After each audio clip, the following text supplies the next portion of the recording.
हमारे चैनल को सब्सक्राइब करें और बेल नोटिफिकेशन को ज़रूर दबाएं। ज्योतिष रतन केंद्र चैनल में हमारे आप सभी प्रिय दर्शक गणों का बहुत बहुत हार्दिक स्वागत और अभिनंदन। हमारे प्रिय साथियों, आज के हम इस कार्यक्रम में आपके साथ जिस विषय पर चर्चा आरंभ करने जा रहे हैं उस विषय का नाम है शनि की ढैया और शनि की साढ़े साती। तो देखिए, पहली बात तो यह है कि शनि की साढ़े साती तो आप में से बहुत लोगों को पता होता है, जानते हैं, सुन भी रखा होता है। नहीं जानते हैं तो इतना तो पता होता ही है कि भाई शनि की साढ़े साती हुआ करती है। लेकिन ढैया के विषय में बहुत कम लोगों को पता होता है। वो बहुत लोग तो यही पूछते हैं, ये ढैया भी होती है? अच्छा, इसका नहीं पता था। साढ़े साती का तो पता है। तो साथियों, साढ़े साती जो होती है वो पूरे 7.5 वर्ष तक चलती है जातक के ऊपर। उसका जो ड्यूरेशन होता है उसको इसीलिए साढ़े साती कहा जाता है। और जो शनि की ढैया होती है ना, वो 2.5 वर्ष के लिए आती है, मात्र 2.5 वर्ष। तो उसका अपना प्रभाव 2.5 वर्ष रहता है जातक के जिंदगी में। तो ये तो हमने ढैया और शनि की साढ़े सात के बीच का जो डिफरेंस है क्या है, इसको क्लियर किया है। अब हम आपको ये बताएंगे कि क्योंकि अब शनि देव जो हैं आने वाले कुछ महीनों में अपना राशि परिवर्तन करने जा रहे हैं। वो भी आपको बताएंगे पूरी डिटेल, कब करेंगे, कौन सी तारीख को, कौन से महीने में, किस ईयर में करेंगे, किस वर्ष में करेंगे। लेकिन जब वो चेंज करेंगे तो चेंज करके जहां वो जाएंगे जिस राशि में, वहां कुछ महीनों के लिए रहेंगे, लगभग 2.5 महीना। 2.5 महीने के बाद वो फिर वापस आएंगे इसी राशि में जहां इस समय वर्तमान में चल रहे मकर राशि में। और फिर यहां से दोबारा निकलेंगे वो अगले वर्ष 2023 जनवरी में। तो क्या होगा कि इनका जो ये एक बार निकल करके जाना मकर राशि से कुंभ में, वो भी इनकी अपनी राशि होगी जिसमें ये जाएंगे। और फिर वापस 2.5 महीने के बाद ये दोबारा आएंगे इस मकर राशि में। फिर ये जनवरी तक रहेंगे, 2023 तक, यहाँ 17 जनवरी तक। मैं अभी आपको सारी इसके विषय में भी बात करूँगा। तो जब ये राशि में से निकलेंगे तो जो अभी वर्तमान में जिनकी ढैया, जिन जातकों के जीवन पर उसका प्रभाव बना हुआ है ढैया का, शनि की या साढ़े साती का प्रभाव बना हुआ है, वे इससे फ्री हो जाएंगे जब राशि परिवर्तन करेंगे शनि। और ये फिर दूसरी राशियों के ऊपर ढैया और साढ़े साती का प्रभाव बनना आरंभ हो जाएगा। लेकिन वापस जब 2.5 महीने बाद फिर ये यहीं आएंगे तो फिर वापस उन्हीं राशियों के ऊपर प्रभाव बनेगा जिनका अभी खत्म होगा। तो आइए मैं अब इसके विषय में आपको पूरी जानकारी देता हूं और उसके बाद फिर आपके साथ चर्चा करेंगे कि जिन जिन राशियों के ऊपर ढैया का प्रभाव रहेगा उनके जीवन पर शनिदेव का क्या प्रभाव पड़ने वाला है, किस किस क्षेत्र में, और जिन व्यक्तियों के जीवन पर शनि की साढ़े साती का प्रभाव बनेगा उनके जीवन पर किस किस प्रकार के परिणाम देखने में आएंगे उनके जीवन में शनिदेव के द्वारा। फिर इसकी चर्चा करेंगे अलग जिन जिन राशियों के ऊपर प्रभाव रहेगा उन्हीं राशियों के विषय में। तो देखिए, मैं बताना चाहता हूं, अब चर्चा आरंभ कर रहे हैं हम, कि शनिदेव जो हैं वो 24 जनवरी सन 2020 को 24 जनवरी सन 2020 को मकर राशि में उन्होंने प्रवेश किया था, धनु राशि से निकल करके, सन 2020 24 जनवरी। और तब से मिथुन और तुला राशि के जातकों पर शनि की ढैया का प्रभाव बना हुआ है। और शनि की साढ़े साती का प्रभाव जो बना हुआ है वो धनु, मकर और कुंभ लगन राशियों के जातकों पर बना हुआ है। तो ये तो वर्तमान में जो अभी ढैया चल रही है शनि की जिन राशियों पर और जिन साढ़े साती चल रही है जिन राशियों पर, ये तो उनकी बात हो गई 24 जनवरी सन 2020 से। और ये प्रभाव जो है कब तक बना रहेगा, जिन राशियों के नाम अभी हमने लिए हैं उन पर 29 अप्रैल सन 2022 तक। क्योंकि शनिदेव जो हैं वो 29 अप्रैल 2022 को अपनी इस मकर राशि से निकलेंगे और अपनी ही स्वयं की राशि कुंभ में इनका प्रवेश होगा 29 अप्रैल सन 2022 को। और जब इनका प्रवेश होगा तब मिथुन और तुला लगन राशि के जातक जो होंगे उन पर शनि की ढैया का प्रभाव समाप्त हो जाएगा। तो ये प्रभाव जो है, मतलब ये परिस्थितियां बदलेंगी 29 अप्रैल से कि मिथुन और तुला राशि के जातकों पर ढैया का प्रभाव समाप्त होगा 29 अप्रैल सन 2022 से, और धनु, मकर और कुंभ राशियों के जातकों पर साढ़े साती का प्रभाव, एक तरीके से कह सकते हैं कि इनकी स्थिति बदलेगी। धनु का तो खत्म हो जाएगा साढ़े साती का जो पीरियड है, लेकिन मकर और कुंभ राशियों में भी जो है वो स्थिति बदलेगी शनि की, क्योंकि अभी मकर में है, कुंभ में जाएंगे।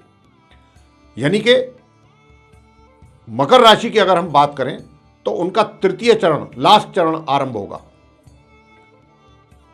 और कुंभ की अगर बात करें तो कुंभ का एक तरीके से ये कह लीजिए कि ये दूसरा चरण आरंभ होगा, और मीन राशि का भी आरंभ होगा साढ़े साती। लेकिन शनि जो है 4 जून को सन 2022 को ये वक्री हो जाएंगे कुंभ राशि में, यानी कि उल्टी चाल चलना प्रारंभ कर देंगे। और फिर जब इनकी उल्टी चाल ये चलना आरंभ कर देंगे तो 12 जुलाई सन 2022 को ये वापस फिर मकर राशि में प्रवेश करेंगे अपनी वक्री अवस्था में, और 23 अक्टूबर 2022 को फिर ये मार्गी हो जाएंगे, सीधी चाल चलना आरंभ कर देंगे। और जब ये सीधी चाल चलना आरंभ कर देंगे तो 17 जनवरी 2023 तक ये मकर राशि में बने रहेंगे, और 17 जनवरी 2023 को ही ये फिर वापस कुंभ राशि में जाएंगे। और फिर दोबारा से मिथुन और तुला राशि के जातकों पर ढैया का प्रभाव दोबारा आरंभ हो जाएगा। तो धनु और मकर और कुंभ राशि के जातकों पर साढ़े साती का प्रभाव बना रहेगा इस बीच में। और क्योंकि शनि, मैंने जैसा कि बताया कि 29 अप्रैल को चले जाएंगे कुंभ में, उसके बाद 4 जून को ये वहां जाकर के वक्री होंगे, उल्टी चाल चलना आरंभ करेंगे। 12 जुलाई को फिर ये वापस मकर राशि में आ जाएंगे कुंभ से, और जब ये मकर राशि में आ जाएंगे तो यहां फिर ये निकल करके 17 जनवरी 2023 में जाएंगे वापस कुंभ में। तो इसमें क्या होगा, इनका बार बार जो ये आना जाना होगा तो ये कई राशियों को कवर कर लेंगे ढैया, वो हम उसकी बात करेंगे अभी आपसे, अलग अलग राशियों पे जिनको ये कवर करेंगे, और उन पर पड़ने वाले प्रभाव की भी चर्चा करेंगे। अब हम आपको बताएंगे इस चर्चा में कि जो शनि की साढ़े साती है उससे जो आप धनु लगन के जातक हैं, सेजिटेरियस असेंडेंट बेस जो जातक हैं, उनका थर्ड पार्ट साढ़े साती का चल रहा है। लेकिन क्योंकि 29 अप्रैल 2022 इस वर्ष को शनि अपनी मकर राशि से निकलेंगे और कुंभ राशि जो उनकी अपनी राशि है उसमें उनका प्रवेश होगा, और यहां पर ये मात्र 2.5 महीने ही रहेंगे वैसे तो, क्योंकि 12 जुलाई 2022 को वापस ये फिर इसी मकर राशि में आ जाएंगे। तो मैं आपको बताना चाहता हूं कि आप धनु लगन के जातकों को विशेष रूप से, कि जब ये 29 अप्रैल को अपना राशि परिवर्तन करेंगे तो जो आपके ऊपर शनि की साढ़े साती का प्रभाव है वो समाप्त हो जाएगा। लेकिन कितने दिनों के लिए समाप्त हो जाएगा? 2.5 महीनों के लिए, जब तक शनि कुंभ राशि में रहेंगे 12 जुलाई तक, 29 अप्रैल से लेकर इस वर्ष, तब तक आपके ऊपर शनि की साढ़े साती का प्रभाव नहीं बनेगा। हां, जब शनि दोबारा 12 जुलाई को इसी वर्ष 2022 में अपनी मकर राशि में आएंगे, फिर आपके ऊपर दोबारा से शनि की साढ़े साती का प्रभाव बनने आरंभ हो जाएगा। तो ये थी आप धनु लगन के जातकों के विषय में। और धनु लगन के जो जातक हैं उनके ऊपर किस प्रकार के प्रभाव मतलब अभी फिलहाल बन रहे हैं, या जब दोबारा 2.5 महीने के बाद आएंगे वो वापस, फिर आपके ऊपर जब प्रभाव बनेगा साढ़े साती का तो किस प्रकार का प्रभाव बनेगा। हालांकि एक तो अपने बुजुर्गों का मान सम्मान बराबर रखें, क्योंकि आपके व्यवहार, आपकी वाणी के कारण आपके बुजुर्ग आपसे नाराज हो सकते हैं, तो उनकी ओर से भी कुछ आपको जो आशीर्वाद के रूप में कोई चीज़ मिलने वाली थी उससे आप वंचित ना रह जाएं, इस बात का भी इस पे प्रभाव पड़ सकता है। दूसरी, परिवार के सदस्यों के साथ थोड़ा सा वैचारिक मतभेद कह सकते हैं। हालांकि थोड़ा इतना अधिक नहीं रहेगा, लेकिन थोड़ा बहुत तो जरूर आप अनुभव करेंगे। और धन के संचय में करने में थोड़ी सी समस्याएं क्या, रुकावटें रहेंगी।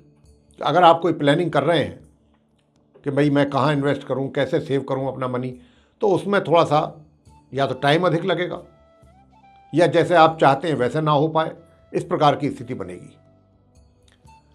और सुखों में कमी, सुखों का लाभ उठाने में वंचित रहेंगे, पूर्ण रूप से सुख प्राप्त नहीं कर पाएंगे। और ससुराल पक्ष से भी कुछ ऐसा समाचार प्राप्त हो सकता है जिसको लेकर आपका मन व्यथित हो जाए। और इनकम तो आपको कराएंगे शनिदेव, और अच्छी कराएंगे, ऐसी बात नहीं है, लेकिन उसमें भी बीच बीच में कुछ ऐसी समस्याएं बनेंगी इनकम को लेकर के भी, कि मान लीजिए कहीं से चेक आना है, चेक डिले हो गया आपको आज ही ज़रूरत है, लेकिन वो आ रहा है 1 हफ्ते बाद या 10 दिन बाद। तो इनकम तो अच्छी कराएंगे, लेकिन बस यही है कि वो देर सवेर हो सकती है, उसमें आगे पीछे हो सकता है।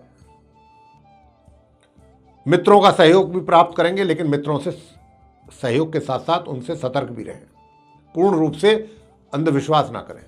बड़े भाई बहनों का भी मिलेगा, सहयोग प्राप्त होगा, प्यार भी मिलेगा। तो ये स्थिति आपकी रहेगी तब रहेगी जब आप शनि की 7.5 के प्रभाव में रहेंगे, जैसे अभी चल रहे हैं। लेकिन जो 29 अप्रैल मैंने बताया समय से लेके 2022 से और 12 जुलाई 2022 के जो बीच का समय है, इसमें आप शनि की 7.5 से फ्री रहेंगे। उसका प्रभाव आपके ऊपर इस अवधि में नहीं होगा, धनु लगन के जो जातक हैं। और शनि के उपाय आप क्या करना चाहते हैं? देखिए, शनि देव के तो उपाय बिल्कुल सीधे उपाय हैं कि आप शनि देव के मंत्रों का जाप करें संध्या के समय बैठ करके प्रतिदिन। शनि की 7.5 अगर है आपके ऊपर, ओम शम शनिश्चराय नमः एक मंत्र ये है। दूसरा है ओम प्राम प्रीम प्रौम सह शनिश्चराय नमः, दूसरा मंत्र ये। और भी हैं, तो इसमें से कोई एक आप जो अच्छा लगे, आसान लगे, वो आप कर सकते हैं। शनिवार के दिन पीपल के वृक्ष पर जाकर के वहाँ पे सरसों के तेल का दीपक जलाएं, माथा टेकें, परिक्रमा करें एक, और वहाँ बैठ करके भी आप जाप कर सकते हैं, वो तो और भी सोने में सुहागा। और अगर कहीं शनि देव का मंदिर है आपके आसपास में तो वहाँ चले जाइए, वहीं जाकर के कुछ गरीबों की मदद कर सकते हैं तो वो कर लीजिए, पूजा पाठ कर सकते हैं वो करिए। और अगर कुछ दान करने की इच्छा रखते हैं तो सब मंदिरों के बाहर आजकल तो सब मिलता है, खरीद करके वो आप दे सकते हैं। कोई गरीब अगर वहाँ पे खड़ा है तो उसकी मदद कर दें, उसको भोजन करा दें। कपड़े नहीं है, ठंड का समय है, सर्दी का, वो कर दें आप। ये आप उपाय कर सकते हैं। अब वो दूसरी कौन सी राशि है, कौन सी लगन के जातक हैं कि जब शनिदेव अपना ये राशि परिवर्तन करने जा रहे हैं 29 अप्रैल 2022 से, तो उनके ऊपर शनि की 7.5 का प्रभाव बनना आरंभ हो जाएगा। वो है राशि मीन, यानी कि पाइसिस असेंडेंट बेस जो जातक हैं, मीन लगन के जो जातक हैं, उनके ऊपर शनिदेव की 7.5 का प्रथम चरण आरंभ होगा 29 अप्रैल सन 2022 से, इसी वर्ष से। हालांकि रहेगा तो ये सिर्फ 2.5 महीने ही, 12 जुलाई तक ही रहेगा। क्यों रहेगा 12 जुलाई 2022 तक?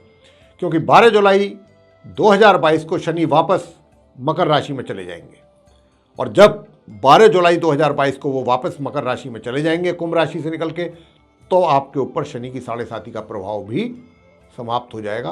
तो कहने का भाव यही हुआ कि इस वर्ष 2022 में शनि की 7.5 का प्रथम चरण जो आरंभ होगा आपके जीवन में, वो 29 अप्रैल 2022 से लेकर 12 जुलाई 2022 तक ही रहेगा। इस 2.5 महीने में आपको शनि देव की ओर से किस प्रकार के प्रभाव देखने में आएंगे, तो आपको बता दें। देखिए, पहली बात तो ये कि आप मीन लगन के जो जातक हैं, आपके चार्ट में शनि देव जो है वो एक तो 11th हाउस और एक 12th हाउस, इन 2 घरों के स्वामी हैं, लॉर्ड हैं। और वो कहाँ आएंगे? 12th हाउस में आ जाएंगे 29 अप्रैल को, 11th हाउस से निकल के। और जब वो यहाँ आएंगे तो आपको खर्चों की अधिकता बनाएंगे वो आपके लिए। तो आपको अपने खर्चों पर नियंत्रण रखना उस अवधि में बहुत आवश्यक होगा, नहीं तो आपका बैलेंस बिगड़ जाएगा, बजट बिगड़ जाएगा। दूसरा प्रॉब्लम आपके लिए ये होगा, शत्रु आपके ऊपर आपके हावी होनी शुरू करेंगे। आपको परेशान करना शुरू करेंगे, आपके लिए समस्याएं पैदा करेंगे। तीसरी बात ये होगी कि अगर कोर्ट कचहरी से संबंधित कोई मामला है आपका वहाँ पर लंबित है, तो उसमें भी जो परिणाम आएंगे वो आपके अनुकूल नहीं आएंगे, आपके विपरीत आएंगे। चौथी बात क्या होगी, आपका स्वास्थ्य प्रभावित होगा। आपको अपने स्वास्थ्य को लेकर के बहुत सचेत रहना होगा उन 2.5 महीनों में। साथ ही धन का जो संचय है उसमें भी समस्याएं पैदा होंगी। पारिवारिक सदस्यों के साथ भी मनमुटाव पैदा होगा, उनकी ओर से सहयोग प्राप्ति में कमी रहेगी। और जो संचय किया हुआ धन है, जो आपका सेव्ड मनी है, वो भी कहीं ना कहीं निकल करके वह भी कहीं इधर उधर खर्च हो सकता है। तो इन बातों पर आपने गौर करना है, जितनी बातें हमने आपको बताई हैं अभी। और भाग्य में भी कमी रहेगी, भाग्य का सहयोग कम मिलेगा। तो भाग्य का भी मिलेगा। जो छात्र हैं, जो हायर एजुकेशन ले रहे हैं, इस 2.5 महीनों में उनके लिए भी परेशानियां अधिक रहेंगी अपनी शिक्षा को ग्रहण करने में, या परिणाम उनके अनुकूल नहीं आएंगे। इस प्रकार की समस्या उनके साथ बन सकती है। तो मेरे प्रिय साथियों, ये जो 2.5 महीने का जो समय होगा, ये थोड़ा सा आपके लिए इस प्रकार के कष्ट ला सकता है आपके जीवन में, जैसा हमने कहा। क्योंकि शनि की 7.5 का आरंभ होना हालांकि बहुत कम समय के लिए है, 2022 में 2.5 महीने के लिए, 29 अप्रैल 2022 में, बार बार इसीलिए बोल रहा हूं ताकि आप भूलें ना, और 12 जुलाई 2022 तक। उपाय आप बहुत सिंपल हैं। शनिदेव के तो बड़े साधारण उपाय होते हैं कि भाई आप शनिदेव के मंदिर में अगर जाते हैं तो जाएं, पूजा करें। वहाँ जाकर के शनि के मंत्रों का जाप कर सकते हैं, शनि चालीसा का पाठ कर सकते हैं, शनि स्तोत्रम का पाठ कर सकते हैं। और जो आप शनिदेव का दान करना चाहते हैं वो तो आजकल सब शनिदेव के मंदिर के बाहर ही उपलब्ध होता है, वहाँ से खरीद करके आप दान भी दे सकते हैं। इसके अतिरिक्त और क्या कर सकते हैं, कहीं भी आपको कोई गरीब आदमी मिल जाता है, उसको किसी चीज़ की आवश्यकता है, वो भूखा है, कपड़े नहीं है, और आप कर सकते हैं मदद, तो बिल्कुल इग्नोर ना करें। अगर आप उस व्यक्ति की मदद कर रहे हैं तो समझ लीजिए आप सीधे सीधे शनिदेव को प्रसन्न कर रहे हैं। और शनिदेव के प्रसन्न होने का मतलब क्या हुआ कि आपके जीवन में कष्ट और संकट जो हैं उनका समाप्त होना। बाकी आप पीपल के वृक्ष के नीचे चले जा सकते हैं प्रत्येक शनिवार की संध्या को, वहां जाकर के सरसों के तेल का दीपक जला सकते हैं, वहां बैठ करके शनि के मंत्रों का जाप भी कर सकते हैं। और भाई देखिए, सबसे बड़ी बात, जैसा मैंने कहा, गरीब की मदद करें, झूठ ना बोलें जब तक शनि, ये हम सभी के लिए कहते हैं कि जब शनि की ढैया हो, शनि की 7.5 हो, एक तो झूठ ना करें, किसी के साथ फरेब ना करें, किसी को धोखा ना दें। इन सब चीज़ों से शनिदेव बहुत नाराज होते हैं, बहुत रुष्ट होते हैं, और फिर वो जातक को बहुत परेशान कर देते हैं। तो आप कोई गलत कार्य ना करें, किसी इलीगल एक्टिविटी में अपने आप को इन्वॉल्व ना करें, किसी का मजाक ना उड़ाएं, किसी के साथ कोई ऐसा काम ना करें कि जिससे कि उसका व्यक्ति का दिल दुखे। इन चीज़ों का बहुत ध्यान रखें। तो मेरे प्रिय साथियों, ये थी आप मीन और धनु लगन के जो जातक हैं उनके विषय में चर्चा, शनि की 7.5 को लेकर के, और साथ में उपायों के विषय में भी हमने आपको जानकारी दी है। तो मेरे प्रिय साथियों, आपको ये प्रोग्राम कैसा लगा? अगर पसंद आया है तो आप इसको लाइक करना ना भूलें। साथ ही चैनल को भी ज़रूर सब्सक्राइब कर लें, और जितना अधिक से अधिक मात्रा में आप इस वीडियो को, इस कार्यक्रम को शेयर करेंगे अपने और मिलने वालों के साथ, चाहने वालों के साथ, उतना उनको भी लाभ प्राप्त होगा इसका। और इसके अतिरिक्त जो बेल आइकन आप देख रहे हैं, अगर वो भी आप दबाएंगे तो जो भी हमारे ज्योतिष से संबंधित अनेक विषयों पर वीडियो बनते रहते हैं और आगे आने वाले टाइम में भी बनते रहेंगे, वे भी आप तक सीधे पहुंचेंगे, उनका भी आप समय समय पर लाभ प्राप्त कर सकेंगे। तो इसी के साथ बहुत बहुत धन्यवाद। जय माता दी।